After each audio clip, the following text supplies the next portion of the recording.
और खबरें तफसील से हुकूमती ज़राए के मुताबिक जैश की सरगर्मियों पर नजर रखने के लिए अलर्ट जारी किया गया है।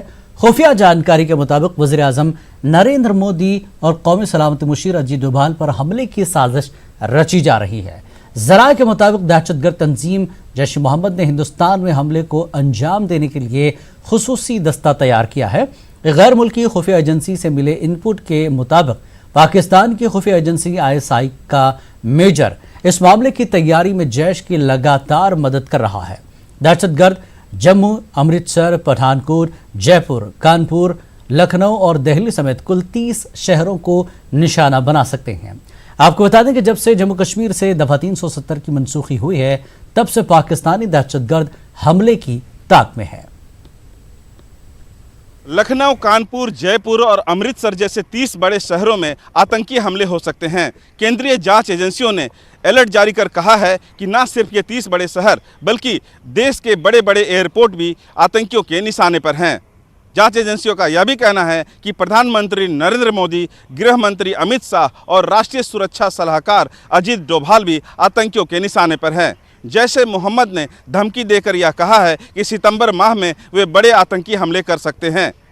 इस आतंकी हमले के धमकी के बाद जांच एजेंसियां चौकन्नी हो गई है और तमाम ऐसे सुरक्षा बलों के साथ तालमेल बैठाकर इन आतंकी हमलों को निस्ते-नाबूद करने के लिए कमर कस ली है। कैमरामैन हरीश के साथ अनिल, न्यूज़ 18 दिल्ली। दिल्ली के वज़ीर आला अरविंद केजरीवाल ने प्रेस कॉन्फ्रेंस में कहा कि दिल्ली में लोगों को 24 घंटे बिजली मिल रही है और पूरे मुल्क में बिजली की सबसे कम कीमत दिल्ली में है। उन्होंने कहा कि दिल्ली में किराए पर रहने वाले लोगों के लिए पॉलिसी लाई जा रही है, जिसके तहत किराएदारों के लिए प्रीपेड मीटर लगाए जाएंगे। सरकार का कहना है कि 200 यूनिट फ्री बिजली का फायदा एक बड़े तबके को नहीं मिल पा रहा है, जिसके लिए ये पॉलिसी लाई जा रही है। दिल्ली के वज़ीर आला अरविंद केजरीवाल ने बीजेपी लीडर मनोज तिवारी पर बड़ा बयान दिया है। उन्होंने कहा कि अगर दिल्ली में NRC का नफाज हुआ तो मनोज तिवारी को दिल्ली छोड़नी पड़ेगी। मीडिया से खिताब करते हुए एक सवाल के जवाब में केजरीवाल ने यह बयान दिया। काबिल गौर है कि दिल्ली में असेंबली इंतखाबात के मद्देनजर बयानबाजियां तेज होती जा रही हैं।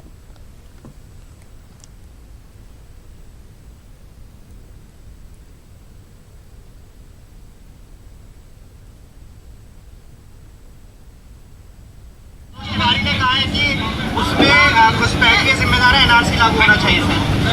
अगर NRC दिल्ली में लागू हो गया, सबसे पहले मनोज तिवारी को दिल्ली छोड़नी पड़ेगी। मनोज तिवारी ने कहा है कि उसमें घुसपैठ के जिम्मेदार NRC लागू होना चाहिए सर। अगर NRC दिल्ली में लागू हो गया, सबसे पहले मनोज तिवारी को दिल्ली छोड़नी पड़ेगी। और इस मामले पर दिल्ली बीजेपी सदर मनोज तिवारी का कहना है कि केजरीवाल को नहीं मालूम कि NRC क्या है। क्या मुल्क के दीगर रियासतों से आए लोग दरअंदाज हैं? हमारे नुमाइंदा रचना ने मनोज तिवारी से बात की। बात करने के लिए मौजूद हैं दिल्ली बीजेपी अध्यक्ष मनोज तिवारी।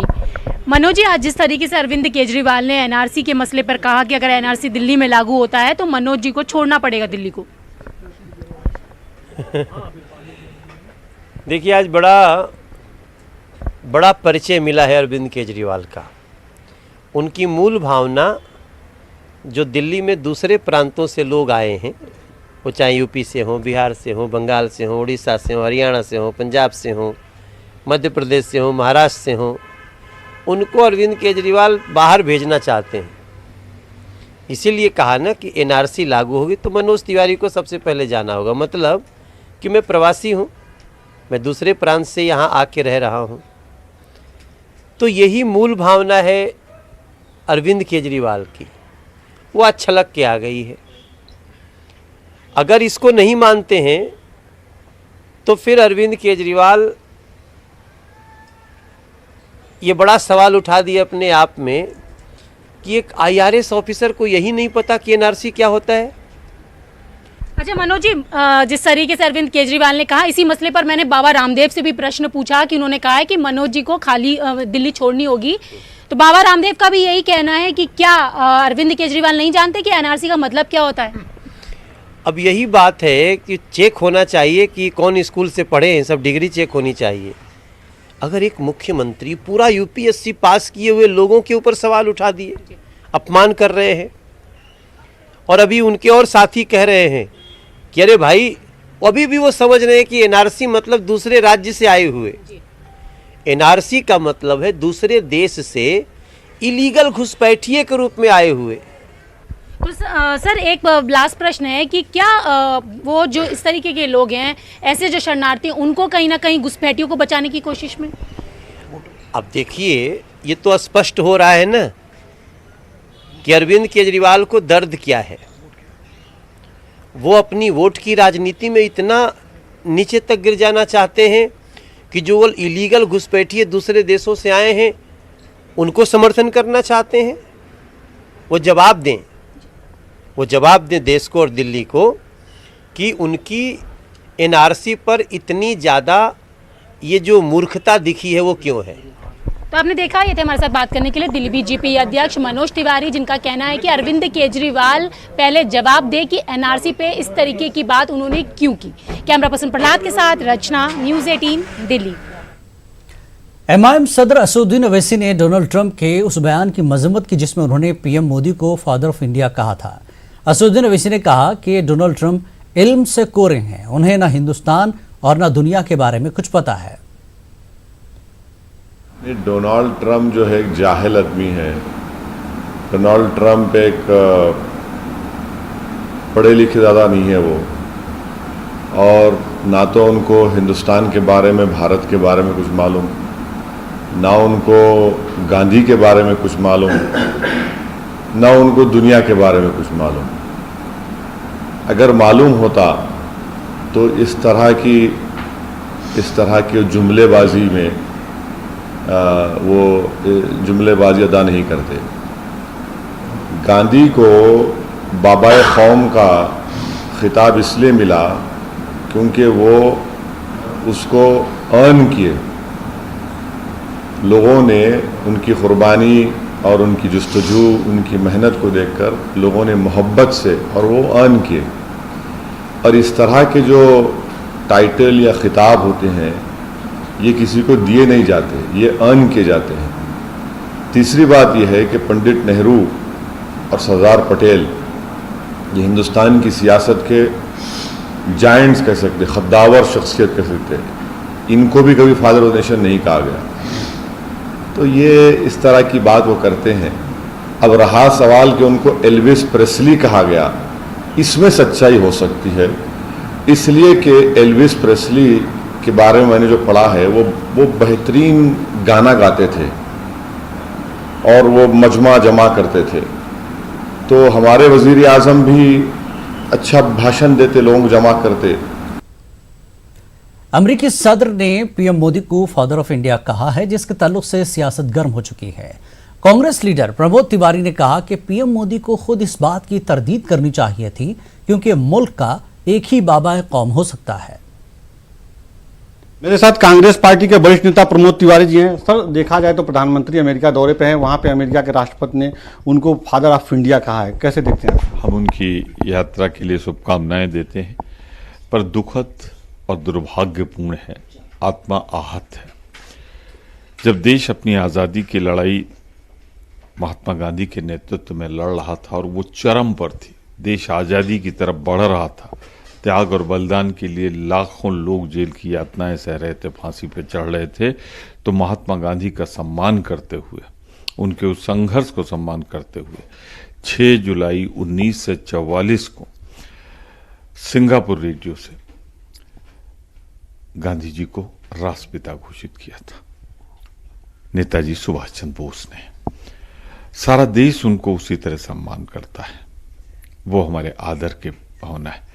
पर हमेशा से एक तबका जो सत्तारूढ़ दल से जुड़े संगठन हैं उनको राष्ट्रपिता नहीं मानता था। कैसे प्रधानमंत्री जी के सामने हमारे भारतवर्ष के दूसरे देश के राष्ट्राध्यक्ष ने उन्हें राष्ट्रपिता कहा, और राष्ट्रपिता तो एक ही देश का हो सकता है। मुझे आशा थी मोदी जी उसका खंडन करेंगे, वहीं उसी वक्त मोदी जी को स्पष्ट करना चाहिए, इस देश का राष्ट्रपिता महात्मा गांधी के अलावा कोई दूसरा हो नहीं सकता है। और अगर कोई बनने की कोशिश करे या कोई स्वीकार करने के अपने आप को कोशिश करे तो भारत की जनता उसे नहीं स्वीकार करेगी। मैं समझता हूं मोदी जी को स्पष्ट करना चाहिए, खंडन करना चाहिए। और वहीं एक तरफ तो राष्ट्रपिता की तुलना की जा रही है, उन्हें राष्ट्रपिता, और दूसरी तरफ उनकी एक रॉक स्टार से तुलना कर दी जा रही है। क्या अपमान है। यानी महात्मा गांधी की तुलना रॉक स्टार से विदेशी धरती पर हमारे प्रधानमंत्री जी चुप रहे। मुझे पूरी उम्मीद है वो सही समय पर इसका स्पष्ट करेंगे। बहुत बहुत धन्यवाद सर आपको। कैमरा पर्सन चंद्रदेव के साथ राजीव तिवारी, न्यूज 18 दिल्ली। योग गुरु बाबा रामदेव ने कहा कि मुझे यकीन है कि नफरत की दीवारें गिरेंगी। साथ ही कहा कि पाकिस्तान को भुखमरी और गरीबी से लड़ाई करनी चाहिए। हमारे नुमाइंदा रचना ने बाबा रामदेव से बात की। बात करने के लिए मौजूद हैं योग गुरु बाबा रामदेव। बाबा जी, आज आप यहाँ सर्वधर्म संगम में आए, सबसे पहले जानना चाहूंगी इस पर क्या प्रतिक्रिया देना चाहेंगे? एकत्वमनुपश्यत वसुधैव कुटुम्बकम सर्वे भवन्तु सुखिनः सहनावतु सहनौ भुनक्तु। एकत्व स अस्तित्व विश्व बंधुत्व हमारी संस्कृति की मूल अवधारणा है। मेरा ही धर्म सर्वश्रेष्ठ है, ये हमारी मान्यता नहीं। परम पावन दलाई लामा ने भी कहा कि मैंने कभी नहीं कहा कि बुद्धिज़्म ही सर्वश्रेष्ठ है, सभी श्रेष्ठ है। और मुझे विश्वास है ये आपस में नफरत की दीवारें ये टूटेंगे। मैंने तो आज गीत ही गाया था, हिंदू के लिए न मुसलमान के लिए, जीना है तो जिए हिंदुस्तान के लिए। आपस में भेद हमें जीने नहीं देंगे, देश न रहा तो हम कैसे रहेंगे, एक है लौह का रंग पहचान के लिए। बाबा जी, आपने एक चीज़ और कही थी कि जो कानून का पालन नहीं करेगा उसका हाल चिदम्बरम जैसा होगा। देखिए, मैंने बोला एक है भगवान का विधान और दूसरा है देश का संविधान। जो तोड़ेगा इनको उसको तो भोगना पड़ेगा।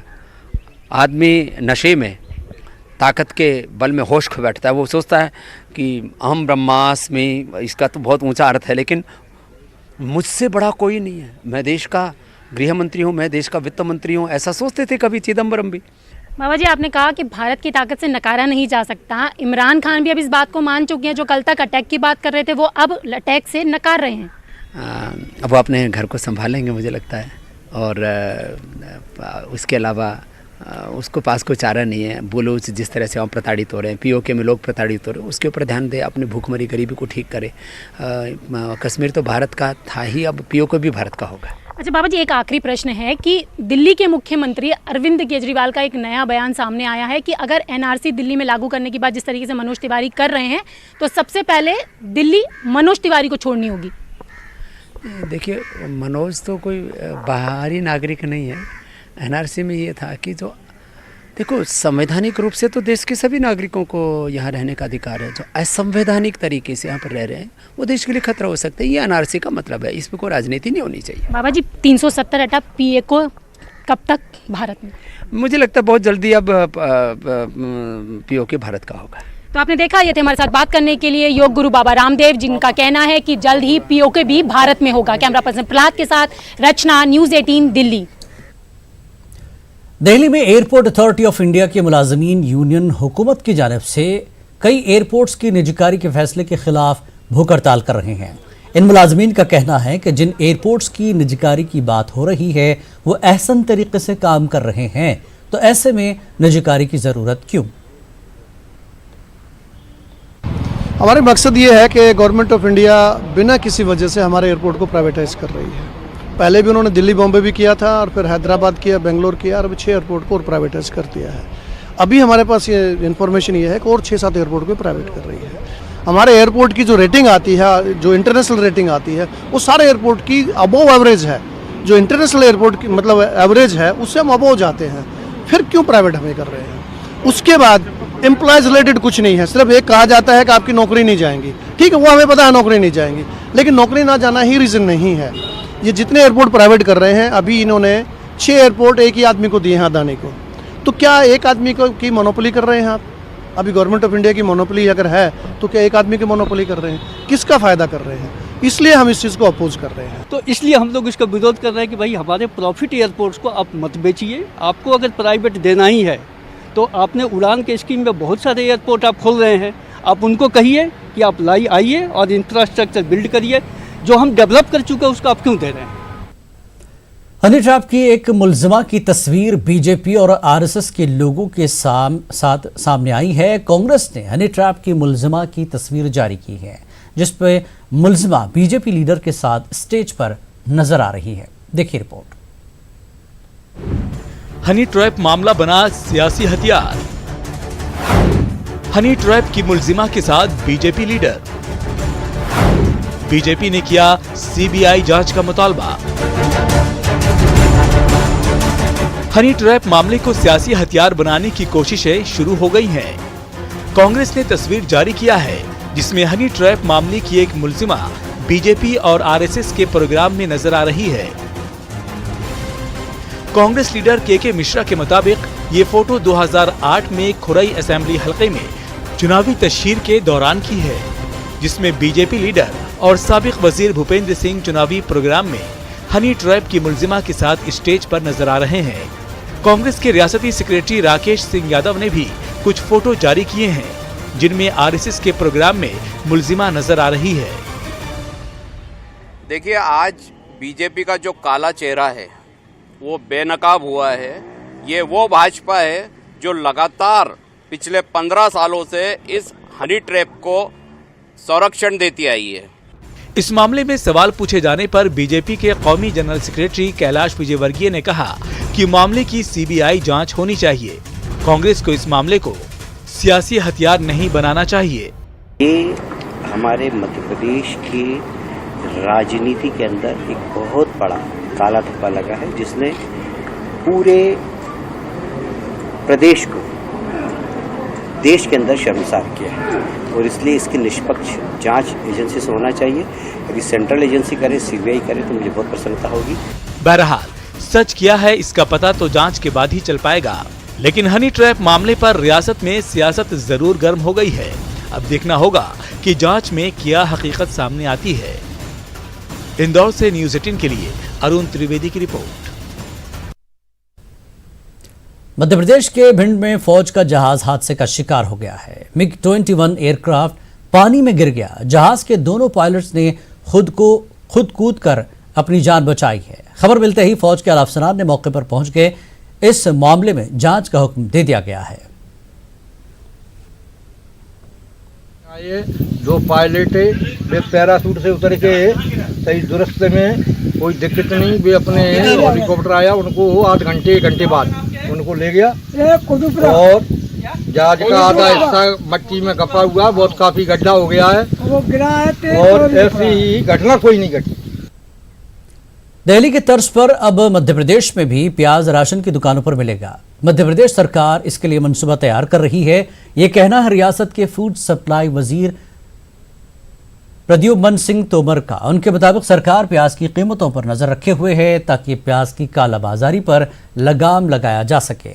अगर कोई कालाबाजारी में पकड़ा गया तो उसे सीधे जेल होगी। और कालाबाजारी वगैरह कुछ भी होगा तो हम उनको 2 मिनट में छापामारी करेंगे। और मध्य प्रदेश में तो जनता का राज है, तो मध्य प्रदेश में ऐसी कोई भी हालात पैदा नहीं होने तो जेल का रास्ता दिखाया जाएगा। बिल्कुल, आप देख लीजिए, हर मुद्दे पे मिलावटखोरी पे हमने लोगों को जेल पहुंचाया है। जनता के हकों पे जिसने भी डाका डाला है उनको हमने कभी भी बर्दाश्त नहीं किया है, ना आज करेंगे, ना कल करेंगे, ना परसों करेंगे। ये याद रखिए, रणनीति बनाएंगे और हमें ये विश्वास है कि हम मध्य प्रदेश में हमारी सरकार जो कंट्रोल कर सकती है पूरा करेगी और हम रेटों को नियंत्रण करेंगे। पर है क्या कि ये सब चीज़ें भारत सरकार हमको जो सहयोग करना चाहिए वो नहीं करती है। जबलपुर में आयुर्वेद कॉलेज का ऑडिटोरियम नक्शे में तो है, लेकिन जमीन पर उसका नामो निशान नहीं है।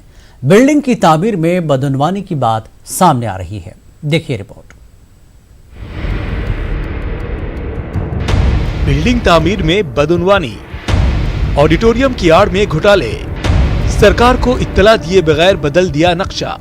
इमारत की तामीर करने से पहले उसका नक्शा तैयार कर लिया जाता है और उसी के मुताबिक इमारत तैयार होती है। लेकिन जबलपुर आयुर्वेद कॉलेज की इमारत जब बनकर तैयार हुई तो इसमें ऑडिटोरियम का नामो निशान तक नहीं था, जबकि इमारत के नक्शे में बाकायदा इसके लिए जगह दी गई थी। 4 करोड़ 81 लाख की कीमत से बनने वाले ऑडिटोरियम के नक्शे में तब्दीली जरूर की गई, लेकिन इसकी इजाजत इंतजामिया से नहीं ली गई। अब पूरे मामले पर सवाल उठ रहे हैं। सबसे पहले तो गुणवत्ता की धांधली हुई और इसके साथ नक्शे में जो एक मानचित्र बना था, प्रोजेक्टिव मानचित्र था और जो अप्रूव्ड मानचित्र है, दोनों में ऑडिटोरियम निर्माण होना दर्शाया गया है। और प्राचार्य द्वारा जो भवन अधिग्रहण समिति बनाई गई है उसने भी इसमें ये स्पष्ट लिखा है अपनी रिपोर्ट में कि महाविद्यालय द्वारा उपलब्ध कराए गए दस्तावेज और ड्राइंग के अनुसार ऑडिटोरियम का निर्माण कार्य होना था, जो कि नहीं कराया गया और आज भी ऑडिटोरियम अस्तित्व में नहीं है और उसका भुगतान हो चुका है। कॉलेज के इंचार्ज प्रिंसिपल अपनी सफाई पेश कर रहे हैं, लेकिन मामले की शिकायत आयुष वजीर से हो जाने के बाद अब इनकी भी जमीन खिसकती नजर आ रही है।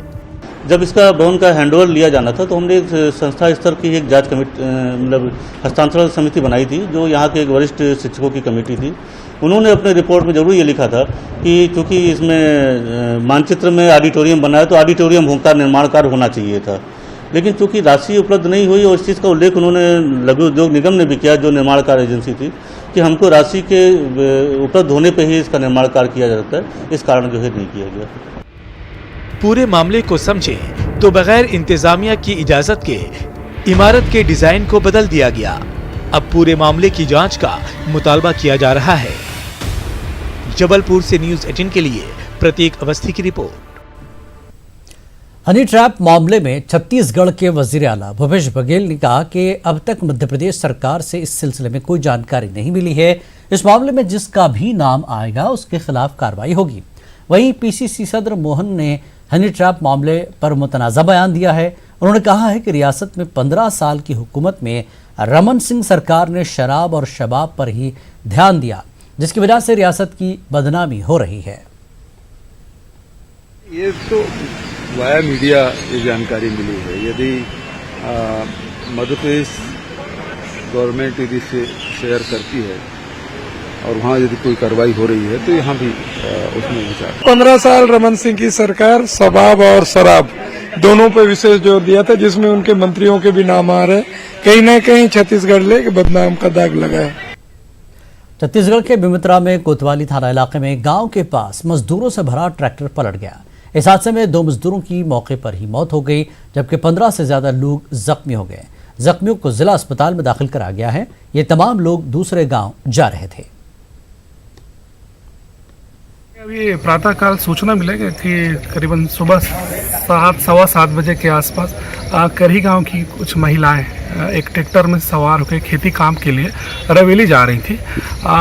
करही से रवेली के बीच में बांधा के पास ट्रैक्टर अनियंत्रित होकर पलट गया, ट्रॉली पलट गया है और उसमें करीबन 25-27 महिलाएं बैठी थी, उनको चोट आया है। 2 महिलाएं मौके पे ही मृत हो गई, ऐसा बताया गया है और करीबन 10 महिलाएं को सामान्य चोट आया है। अभी जो चोट आई महिलाएं उनमें अभी गंभीर कोई नहीं है। रायपुर शहर को स्मार्ट बनाने वाले ऑफिस के आसपास ही गंदगी फैली हुई है। ऐसे में कैसे शहर बनेगा स्मार्ट और कैसे शहर में सफाई की उम्मीद की जाए? तो आप देखिए रिपोर्ट, हमें दीजिए इजाजत। आदाब। शहर को स्मार्ट बनाने वाला दफ्तर ही गंदा, स्मार्ट दफ्तर में गंदगी ही गंदगी। कैसे की जाए साफ शहर की उम्मीद? ये तस्वीरें हैं शहर को स्मार्ट बनाने वाले दफ्तर की, जो खुद गंदगी और कूड़े के बीच चल रहा है। यहाँ चारों तरफ टूटी फूटी पानी की टंकियां और कूड़े का अंबार है। Raipur smart city company limited का दफ्तर यहाँ के आउटडोर स्टेडियम में ही चलता है, लेकिन इस दफ्तर के आसपास का आलम देखकर आप समझ ही सकते हैं कि शहर को स्मार्ट बनाने वाले अफसरान खुद कितने स्मार्ट हैं। शहर को स्मार्ट बनाने की जिम्मेदारी जिनके कंधों पर है वो खुद कितने स्मार्ट हैं, ये आज हम आपको दिखाने जा रहे हैं। यहाँ बात हो रही है रायपुर स्मार्ट सिटी के दफ्तर की और उसके आसपास की तस्वीरें आपको हैरान कर देंगी। रायपुर स्मार्ट सिटी का ये दफ्तर है और इसी आउटडोर स्टेडियम में यहाँ पर संचालित होता है, लेकिन यहाँ पर आसपास आप देख सकते हैं कि किस तरह से गंदगी का अंबार लगा हुआ है। अब स्मार्ट सिटी के जिम्मेदारों के सामने ही ऐसी तस्वीरें होंगी तो फिर आवाम भी आखिर उनसे क्या उम्मीद कर सकती है? तो वो पहले अपने सामने जो उनका है अपना एरिया है वो जब तक साफ नहीं रखेंगे, बाकी सिटी का साफ रहना भी मुश्किल है। तो उनको पहले अपना तरफ ध्यान देना चाहिए, फिर उसके बाद पूरी सिटी भी क्लीन हो जाएगी। अब स्मार्ट सिटी के डायरेक्टर और म्युनिसिपल कॉर्पोरेशन के कमिश्नर शिव अनंत दयाल की भी सुन लीजिए। जिन्हें हमने जाकर बताया कि आपके दफ्तर के आसपास गंदगी और कूड़ा पड़ा हुआ है। ये हमें हमारी संज्ञान में आया, तो जो वहाँ पे मुक्कड़ था उसको हम ब्यूटीफाई कर रहे हैं जी। और काम शुरू हो गया और स्ट्रिक्ट निर्देश दिए गए हैं कि वहाँ की नालियों में और जो आवागमन की जगह है उस पर कोई कचरा इकट्ठा ना दिखे। शहर को स्मार्ट बनाने के लिए करोड़ों रुपए के प्रोजेक्ट पर अगरचे काम किया जा रहा हो, लेकिन जिम्मेदार अपनी ही आसपास के साफ सफाई का ख्याल नहीं रखेंगे तो फिर पूरे शहर में तरक्की की क्या उम्मीदें की जा सकती हैं। रायपुर से न्यूज़ 18 के लिए देवव्रत भगत की रिपोर्ट।